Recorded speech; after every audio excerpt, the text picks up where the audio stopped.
자, 이어서 하겠습니다. 그래서 이어지는 부분은 엔트로피가 우주의 진화하고 어떻게 관계됐느냐 하는 그 얘기입니다.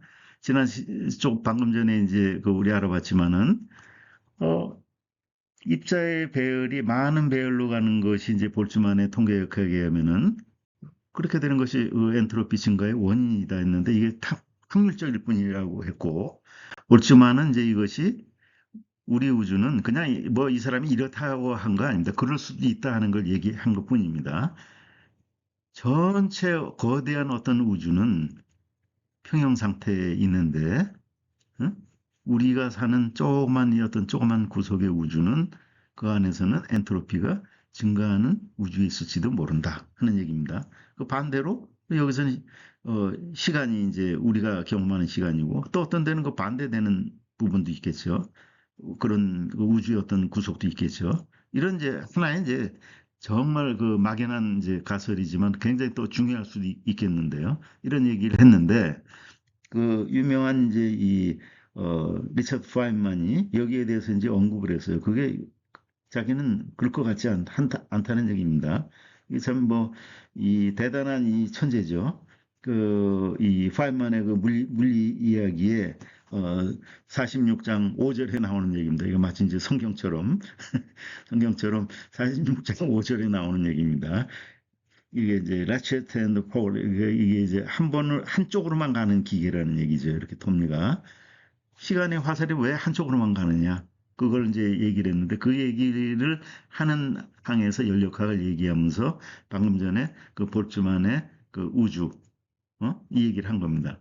그래서 그런 우주 속에서 만약에 이게 이제 파인만의 물리 이 얘기에 이제 46장에 이렇게 나오는 46편에 나오는 얘기인데 만약에 이제 우리가 이제 그런 우주에 정말 살고 있다고 하면은 그래서 인간이라는 그런 존재가 이렇게 태어난 것이 우리가 출현한 것이 그런 열적 요동의 어떤 확률적인 우연에 의해서 이렇게 태어났다 났다. 이렇게 이제 하는 설명이 자기는 못 믿겠다 그겁니다. 왜냐면은 그러기 위해서는 경우의 수가 너무 많아야 된다는 겁니다. 그래서 자기는 이제 그거보다는 최초의 우주가 어떤 상태에서 시작이 됐느냐. 그 엔트로피가 어떤 엔트로피였느냐. 0이었느냐. 그 다음에 왜 그렇게 됐는가. 그걸 아는 것이 이게 핵심이다. 이렇게 이제 얘기를 한 겁니다. 아주 정말 성견지명이 있는 얘기입니다. 자, 그래서 우주에 그럼 최초가 있었느냐?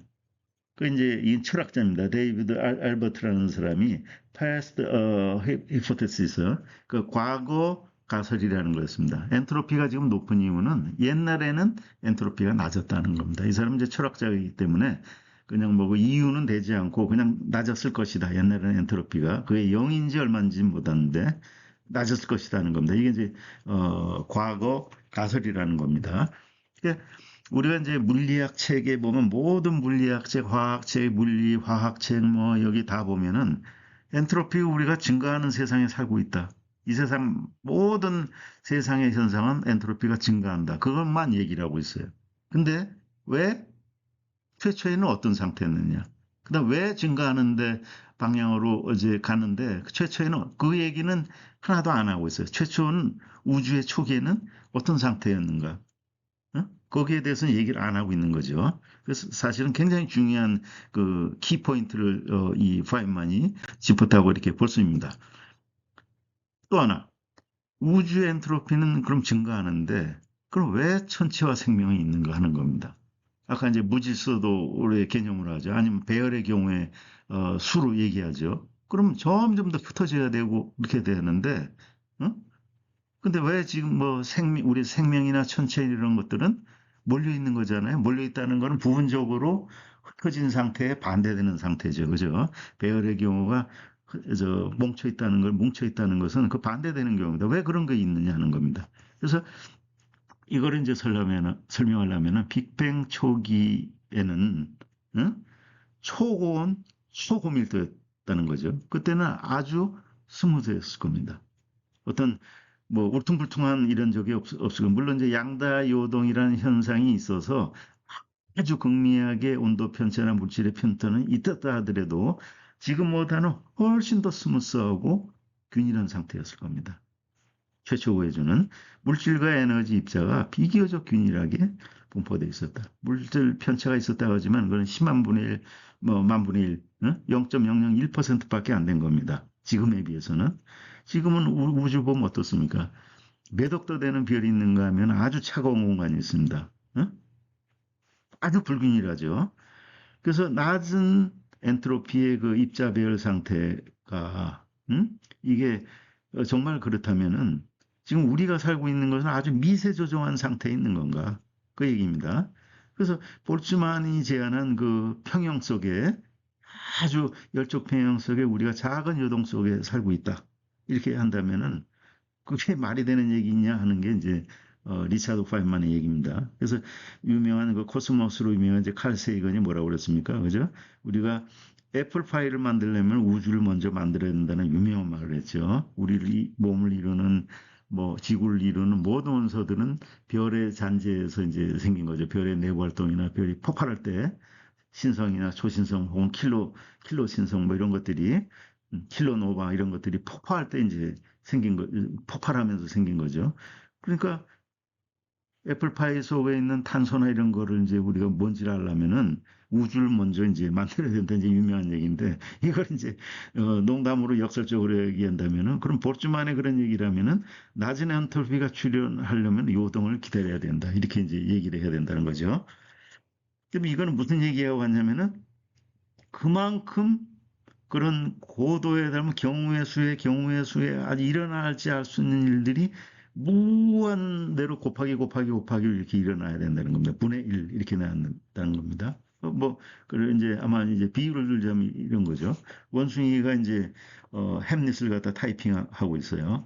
그래서 뭐 햄릿에 이제 이 단어가 뭐 3만 자인가 4만 자라고 그래요. 그럼 빈 공간까지 치면 한 자도 틀리지 않게 치려면은 그 경우의 수가 어마어마하죠. 근데 그런 일이 마치 이제 열적 요동에서 우리가 인간이 태어났다는 볼츠만의 이제 그 볼츠만의 브레인이라고 합니다. 뇌에 우리 같은 고도의 생명이 그런 우연으로 열적 요동의 우연으로 생겨날 수가 있는가 하는 걸 이제 역설적으로 표현하는 그 용어가 볼츠만의 브레인입니다. 근데 침팬지가 햇님만 쳐야 됩니까? 뭐 영수증도 쳐야 되고 이 세상에 온갖 글자들이 다 많아요. 온갖 책 다 쳐야 돼요. 그렇죠? 그거는 아니라는 거죠. 그거보다는 초기 우주가 왜 엔트로피가 낮았는지 이걸 규명을 해야 된다는 거죠. 근데 상황이 이제 점점 안 좋아지고 있어요. 왜 그러냐면은 계속 이렇게 이제 우주가 팽창하는 줄 알았는데 어? 나중에는 이제 어떻게 되느냐? 아까 그 우리 이제 그 우주의 다섯 시대라든지 뭐 이제 여기에서는 이렇게 이제 오래된 시간이 지나면은 열쪽 피금에 과연 우리는 도달할 것인가? 평형 상태에 도달할 것인가 그죠? 근데 우주의 열적쯤에 도달할 것인가 하는 문제가 있고 그다음에 그러면은 그렇다고 하면은 근데 우리는 지금 이 10에 10승에 120승에 이렇게 이게 우주의 역사라면은 우주의 초기 138억 년에 살고 있어요. 왜 하필 우리는 이렇게 이 세월에 비하면 극히 초기 단계입니다. 그죠? 왜 이런 데서 살아야 되나? 이것도 말이 안 되는 얘기죠. 어떻게 보면은 너무 우연인 겁니다. 미세 조정입니다. 튜닝입니다. 그래서 이거는 이제 뭐 션 코넬, 션 캐럴 같은 사람이 이렇게 얘기해. 초기 우주의 낮은 엔트로피를 가졌다는 것은 근본 법칙이 아닐 수도 있다? 아니냐? 뭐 이런 거죠. 모르는 겁니다. 자기도. 그 다음에 우리는 다중우주의 일부가 아닐까? 그러니까 근본적인 문제는 왜 초기 우주가 그렇게 낮은 엔트로피 상태였느냐. 이게 핵심이라는 거죠. 그 다음에 그 낮은 엔트로피는 어떤 값을 가졌냐 하는 건데 이게 이제 상황이 악화된 게 98년에 우주가 가속 팽창한다는 게 발견이 됐죠. 그래서 이제 더 힘들어진 겁니다. 우주가 이제 가속 팽창을 하고 있는 거죠. 어, 저, 어, 저 98, 빅뱅 후 약 한 90, 몇 년이지? 2억 년인가? 98억 년인가? 한 5, 60억 년 전부터 가속 팽창을 하고 있습니다. 가속 팽창을.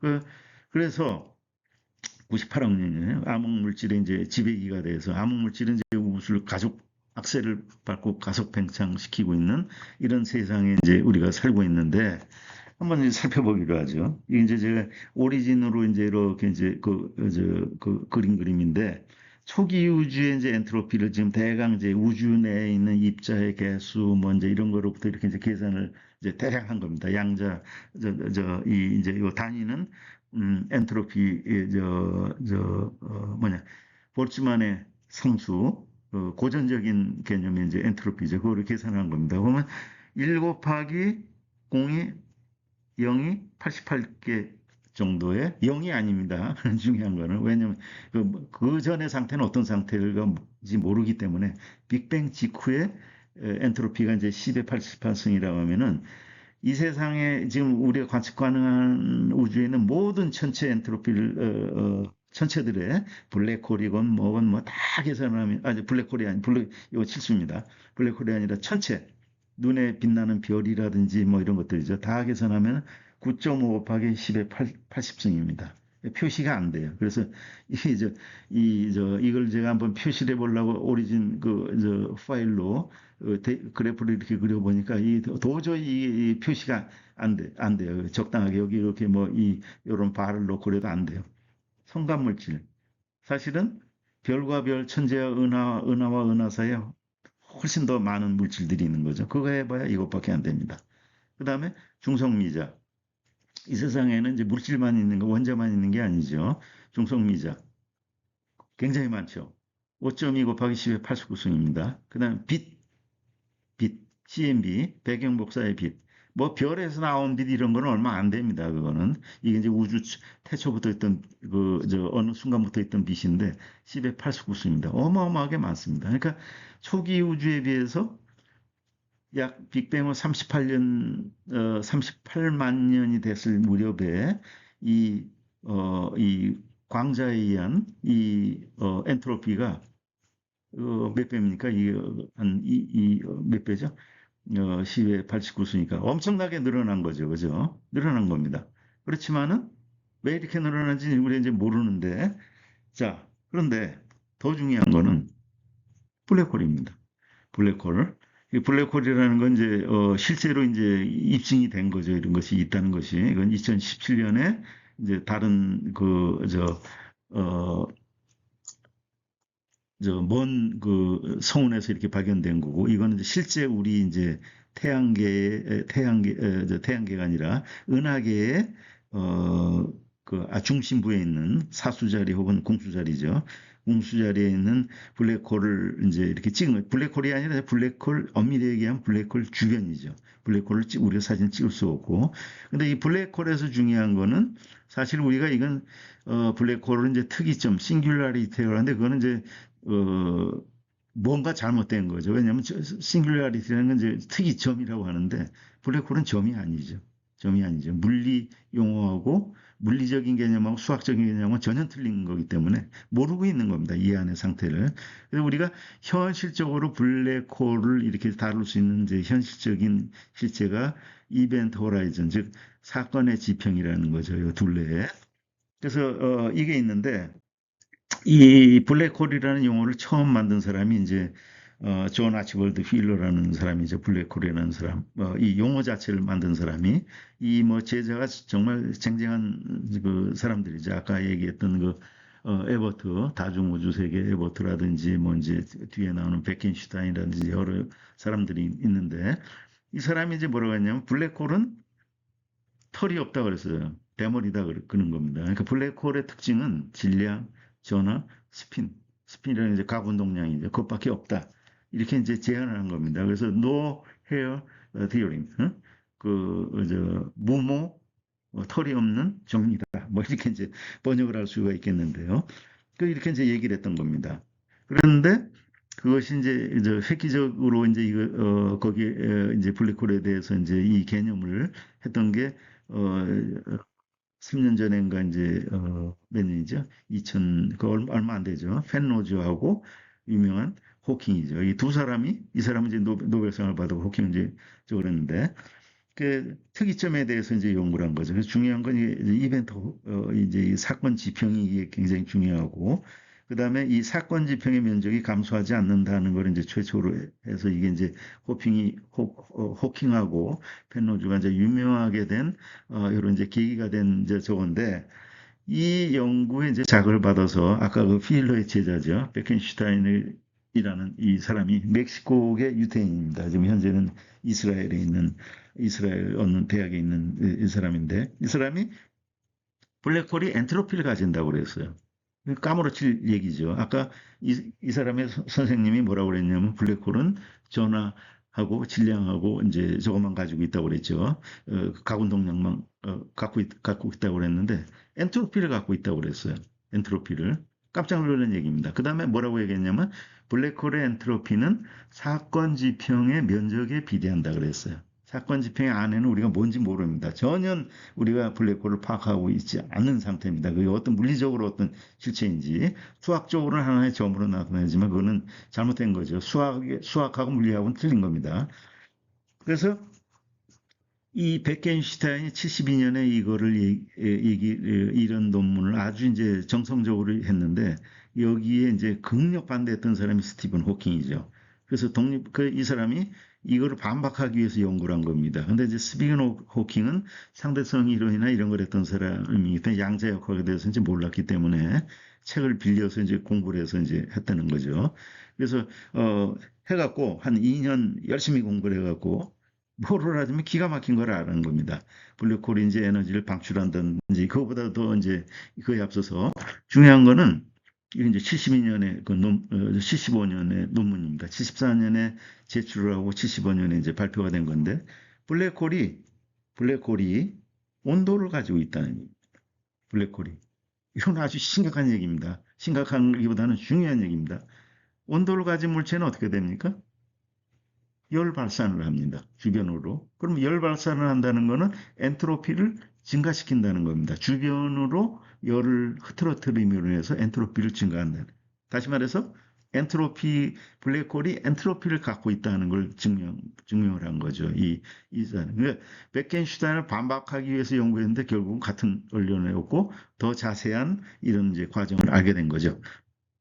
그래서 이 블랙홀의 온도가 이렇게 나타내는데 보면 이게 이제 요거는 이제 중력 상수고 뭐 진리 이건 다 뭘 얘기를 하냐면 요거는 상대성 이론을 얘기하는 겁니다.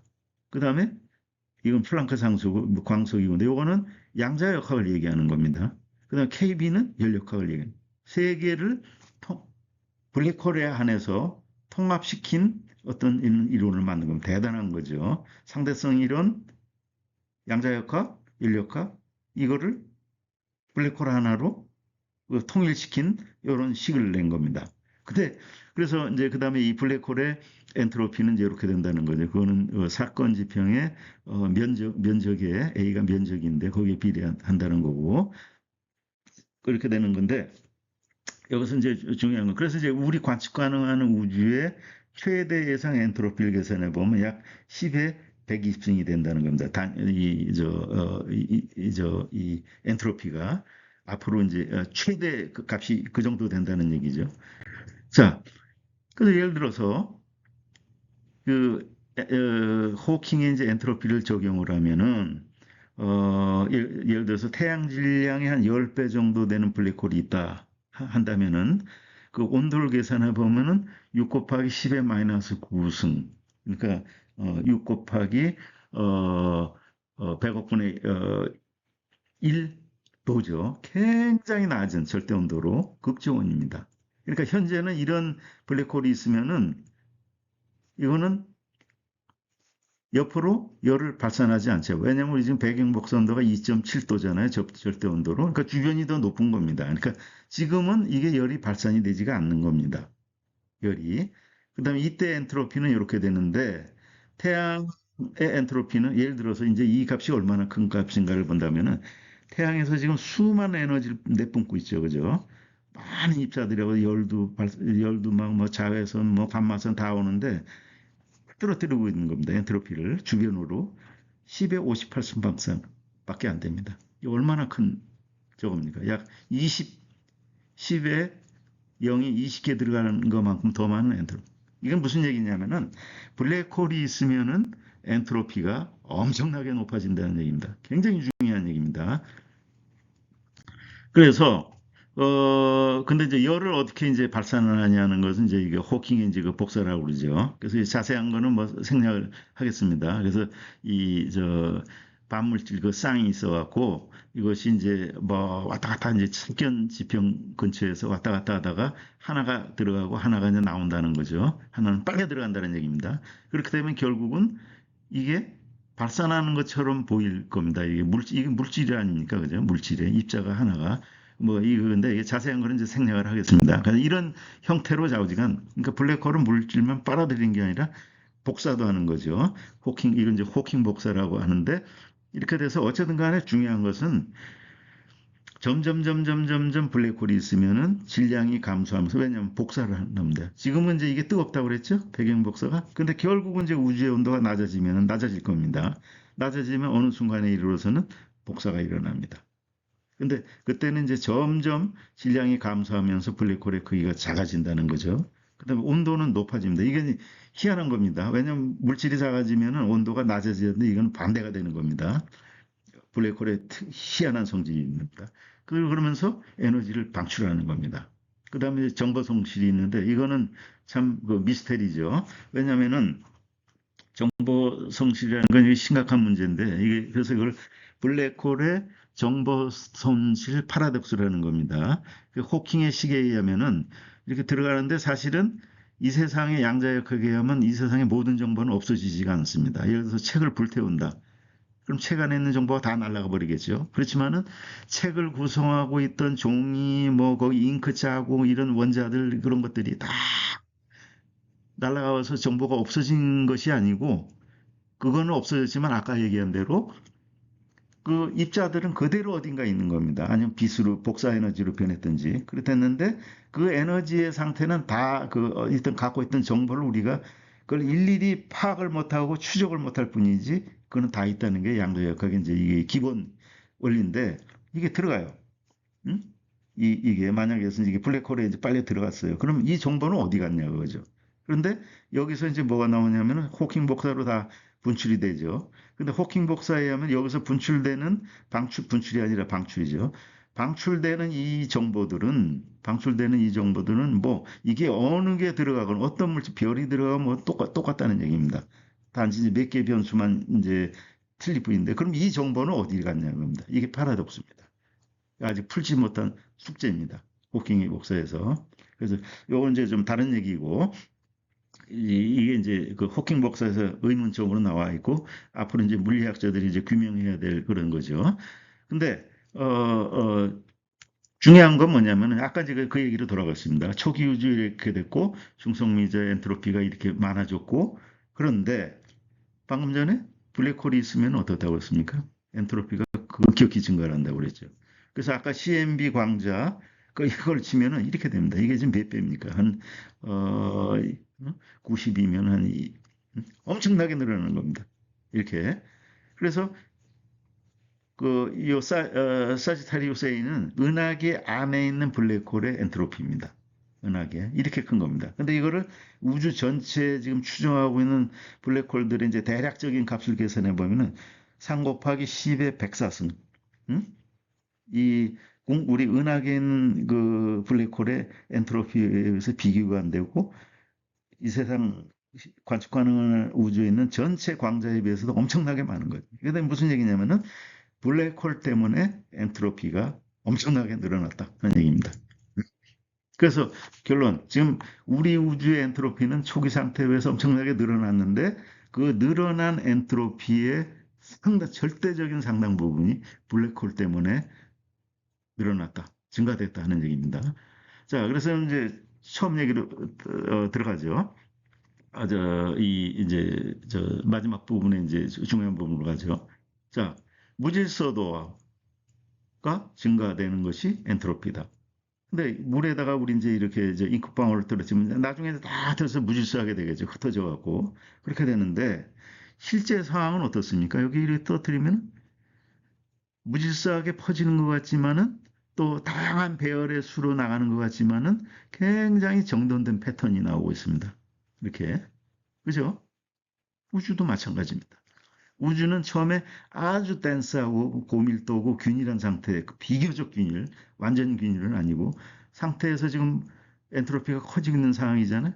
근데 이런 상태입니다. 어떤 일정한 패턴들이 나타나는 거, 우주라든지 또 이제 그 안에서 우리 생명이 나타나는 거죠. 왜 이런 현상이 나타나느냐? 음? 이렇게 된 겁니다. 중력이 없었다고 하면 이렇게 퍼졌을 거예요. 근데 중력이 있었기 때문에 이렇게 지금 되고 있는 거죠. 그 다음에 나중에는 이제 결국은 퍼질 겁니다. 그래서 엔트로피를 고려할 때 지금까지 우리가 알고 있는 지식으로는 중력을 전혀 고려하지 않았다는 거죠. 최초의 빅뱅 초기 어떤 상태라면 우리 엔트로피를 계산할 때 중력 해양을 반드시 고려해야 된다 하는 얘기입니다. 그래서 엄밀하게 얘기하자면은 복잡성하고 엔트로피하고는 일치하지 않는다. 엔트로피는 증가하죠, 시간에 따라서. 근데 사실 이렇게 이제 이렇게 갔다가 이제 뭐 이렇게 되겠죠. 이렇게 되겠는데 복잡성은 처음에는 증가하다가 우리가 사는 시점이죠. 이렇게 증가하다가 그다음에 이렇게 된다는 거죠. 컴플렉시티가 복잡. 이렇게 된다는 얘기입니다. 아까 물의 이제 일정한 패턴이. 다시 말해서 엔트로피가 증가한다고 해서 무조건 흩어지는 게 아니고 그 중간 단계에는 어떤 일정한 패턴을 가진 우리 천체나 생명 같은 이런 현상이 일어난다는 겁니다. 그래서 컴플렉시티, 복잡성하고 엔트로피하고는 유사한 것 같지만은 차이점이 있다는 거죠. 그리고 우리 복잡성에 대해서는 아직 그 명확하게 규명이 안 돼서 극히 초기 단계에 연구했습니다. 근데 우리가 잘 알다시피 새들이 막 이렇게 한 마리일 때는 아무것도 아닌데 패턴이 생깁니다. 우리 뇌도 똑같아요. 뉴런 하나는 아무 의미가 없습니다. 이것들이 네트워크를 이루면은 창발 현상이라는 미시세계가 거시세계로 되면서 특별한 현상이 일어나는 겁니다. 우주도 마찬가지고 아까 양자 얽힘에 의한 인탱글먼 웹이라고 그랬죠. 퀀텀 인탱글먼 웹이 생기면서 네트워크가 생기면서 이렇게 되는 거고 태풍 수부중기 분자 하나는 아무것도 아닌 것 같지만 이것들이 모이면은 태풍에 의한 아주 정돈된 구조가 나타난 겁니다. 우리가 여기에 대해서는 아직 모릅니다. 근데 그거하고 비슷한 게 이제 카오스가 있어요. 근데 카오스는 이거는 이제 어느 정도 그 복잡성보다는 훨씬 단순하고 많이 연구가 된 겁니다. 그래서 이거는 절대 똑같은 구조가 계속 반복되는 거죠. 그 아주 그 복잡한 것 같지만 사실은 단순한 면이 이렇게 들어가 있는 건데 이거는 이제 어느 정도 이렇게 이제 많이 연구가 이렇게 돼 있는 분야입니다. 그래서 이 자연현상에는 건강한 고목이 이렇게 성장하는 거라든지 인간의 정착 패턴, 뭐 고사리, 수많은 자연 현상들이 이 카오스하고 연관이 되어 있는 거죠. 그래서 이 복잡계는 우리 잘 모른다고 하는데 복잡계나 카오스 이런 현상은 특징이 뭐냐면 비선형적이라는 겁니다. 선형적이라는 거, 비선형적이라는 건 뭐냐면은 한마디로 예측을 할 수 없다는 겁니다. 종속 변수하고 이 변수들이 꼭 그 따라가지가 않는다는 얘기입니다. 가령 예를 들어갖고 뚱뚱이하고 이제 뚱뚱한 사람이 있는데 뭐 아주 홀쭉한 사람도 있어요. 밥을 먹은 양만큼 우리가 살찌는 거 아니잖아요. 그죠? 너무나 많은 이들이 그 변수들이 서로 상호작용을 했고 어떻게 됐는지 이게 이제 비선형이라고 이제 하는데 이게 사실은 자연현상에는 선형적인 현상보다는 비선형적인 현상이 훨씬 더 많습니다. 이 간단한 이 진짜만 하도 개판 5분 전으로 돌잖아요. 그죠? 어느 순간에는 예측 불가능한 겁니다. 예측 불가능. 그래서 비선형적인 반응을 따르는 이 현상이 훨씬 더 많다. 이렇게 이제 얘기를 했는데 이렇게 되는 이유는 이제 이게 똑같은 게 접히고 스트레칭 되고 밀치고 하는 건데 이 부분은 나중에 어떤 다른 그 기회에 다시 말씀드리도록 하겠습니다. 그래서 좀 더 이제 좀 정리를 하자면은 21세기 이전의 과학은 뉴턴인의 과학은 복잡한 걸 단순하게 만드는 그 과학이었습니다. 수학의 바탕을 해서 그 다음에 연속성의 바탕을 둔 거였어요. 미적분이라는 건 뭡니까?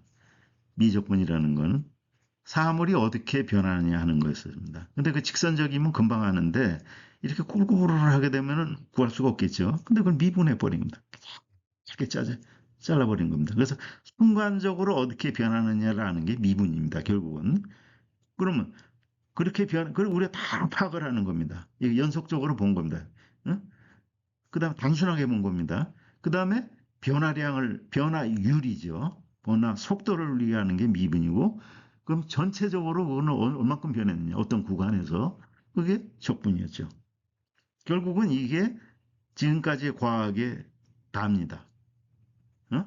물리학의 지금까지 모든 물리학은 뭐 미분적분을 기본으로 한 거죠. 그래서 예를 들어서 뭐 수열과급수 뭐 이런 거라든지 함수 해석학이라든지 힐베르트 공간이라든지 뭐 후리에 급수라든지 복수 해석 알고리즘 뭐 상대성 이론 양자역학 뭐 파동함수 전부 다 결국은 이겁니다. 이거. 그런데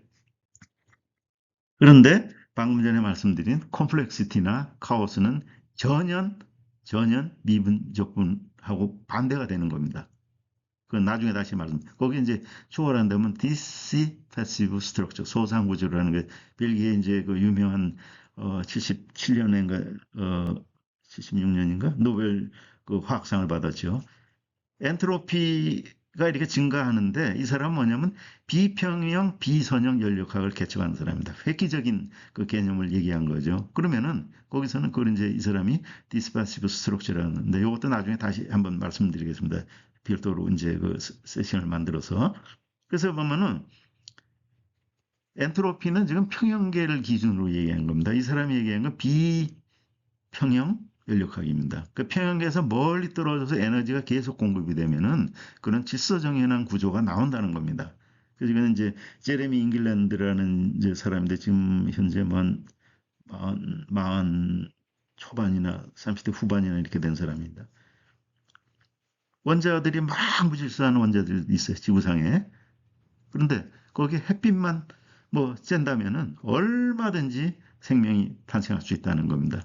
비소상부자하고 좀 관련된 건데 이것도 좀 자세한 건 나중에 말씀드리겠습니다. 그러니까 요지는 뭐냐면은 엔트로피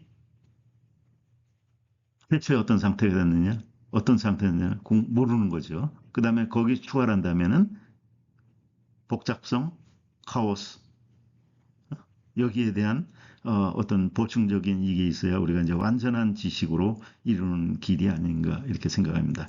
지난 4회에 걸쳐서 뭐 시간 수는 한 10시간은 안 될 것 같고 그 간략하게 했는데도 그 오래 걸렸습니다. 그동안에 이 엔트로피 4회 들어주시느라고 수고하셨습니다. 감사합니다.